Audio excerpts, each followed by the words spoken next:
Hey guys, how are we doing today? Glad you're here. So I was just taking a moment and looking over a book that I found quite interesting to me. It has information about my family. Now, depending on where you're from, more than likely you'll be able to trace it back and find something that's been written about your family so that you can learn more about them.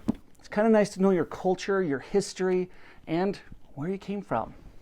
But now it is time for us to go into our next thrilling chapters of David Walliams' Ice Monster, chapters 57 and 58. Let's get started. With its sails in full bloom, HMS Victory began forcing its way through the ice. A cold and wet Elsie looked over the stern of the ship to see who was following. In the distance, she could see something shaped like a sail speeding along the ice, overtaking the policeman. As it came closer, she realized the sail was multicolored. It was, in fact, the balloon that they had made out of handkerchiefs and one pair of bloomers. "What?" she muttered to herself. It was only when the balloon got closer that she spotted the professor underneath it.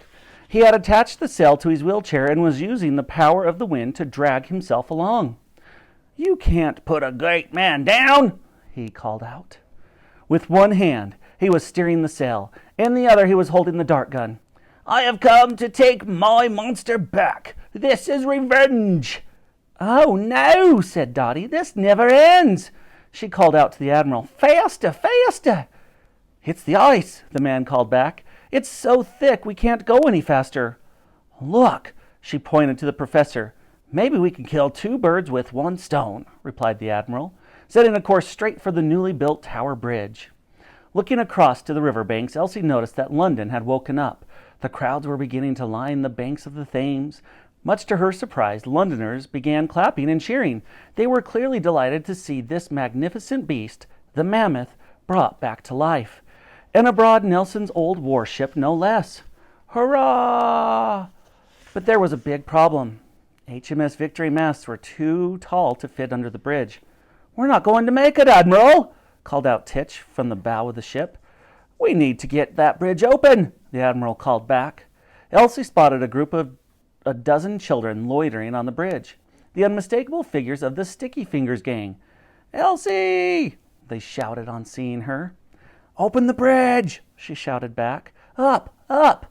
Immediately the gang began scaling the bridge to find the control room. The Zeppelin was now just behind the ship and gaining on them fast. Clunk! Whoo! Also gaining was the professor, who fired a poisoned dart. Ping!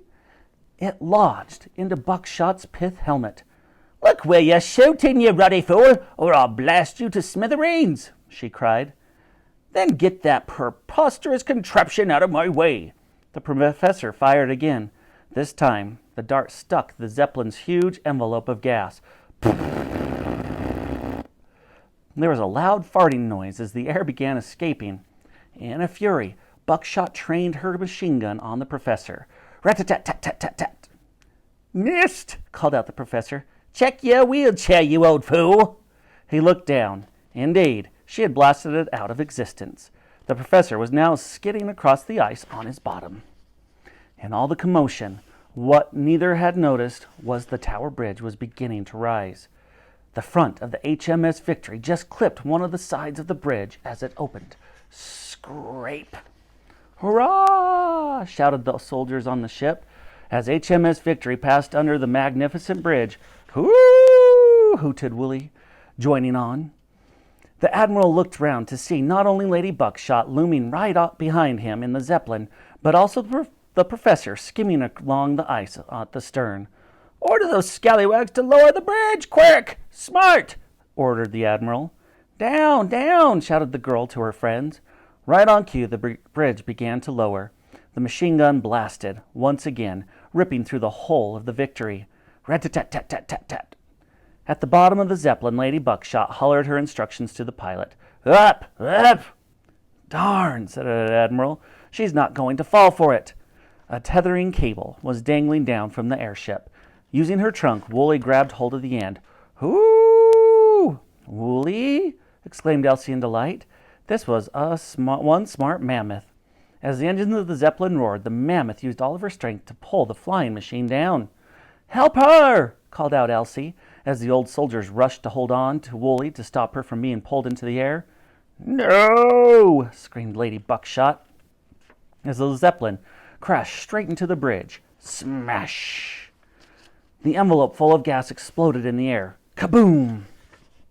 "Arg!" she cried as the gondola plunged right onto the ice to the professor, sending them both down into the icy waters of the Thames. Gurgle, gurgle, gurgle, plop, plop, plop, glug, glug, glug. "Hurrah!" shouted everyone on board the Victory. "Hoo!" hooted Wooly. The Sticky Fingers gang all waved goodbye to Elsie. "Good luck," they shouted. "Thank you," she called back. "We'll need it." The Admiral addressed his crew. "Now, men, set sail for the North Pole." Part 2. The High Seas.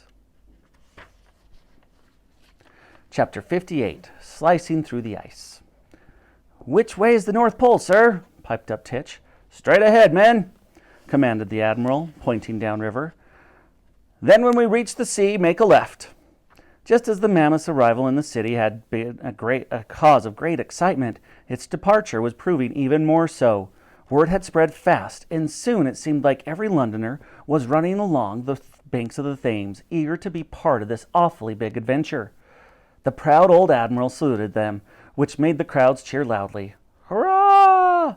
Hoo!" called out Wooly, as she appeared to wave with her trunk. This made the crowds go wild. Hoorah! It was the happy scene, and put joy into the hearts of all on board the Victory. Titch sidled up to Dotty. "I was very nearly a goner," he said. "What happened, my love? I thought you'd been shot," she replied. "It was much, much worse than that. A stitch." "A stitch?" "Yes, a really bad stitch can be deadly." "I don't know that," replied the lady. "Maybe I need to kiss it better. Where does it hurt?" The old soldier pointed to his lips. "Here." They kissed. It was the shortest, sweetest kiss in the history of kisses, but the long-awaited meeting of their lips felt like fireworks to them, and they both looked light-headed as soon as they parted. "I think I need to sit down," said Dotty. "I think I need to lie down," said Titch. "This is no time for kissing, sailors," commanded the Admiral. "We have a ship to sail."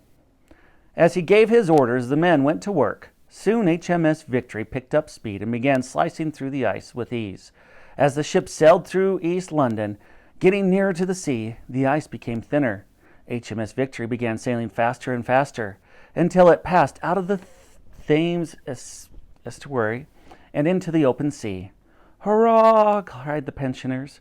"Hoo!" cried Wooly. "Port side!" ordered the Admiral. This was the nautical term for the left side. Waves were now hitting the ship, causing it to sway from side to side. The Mammoth had installed herself at the prow like an unofficial figurehead. Her trunk dangled down and covered the actual figurehead, which was the royal shield of the crown with a cherub on each side. Elsie sidled up next to her friend. Looking north again, she said, "The girl gazed across the endless sea. The North Pole was thousands of miles away. We'll get you home, Wooly, I promise."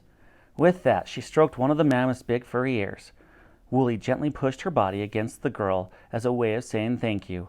"Hoo!" she cooed. All right, my friends, that will do it for chapters 57 and 58 of David Walliams' Ice Monster. Now, you will be answering each, you ready? And every question with complete sentences. Now, we practice these before you actually put them in, and we do them in front of you in class. So there's really no reason why you can't copy what we're doing as we're doing it in front of the class, and then all you have to do is put the answer. That's why what we expect, because we're doing the work with you together as a class. Have a great rest of your day. Find a good book, and make sure you click submit. Have a great day, guys.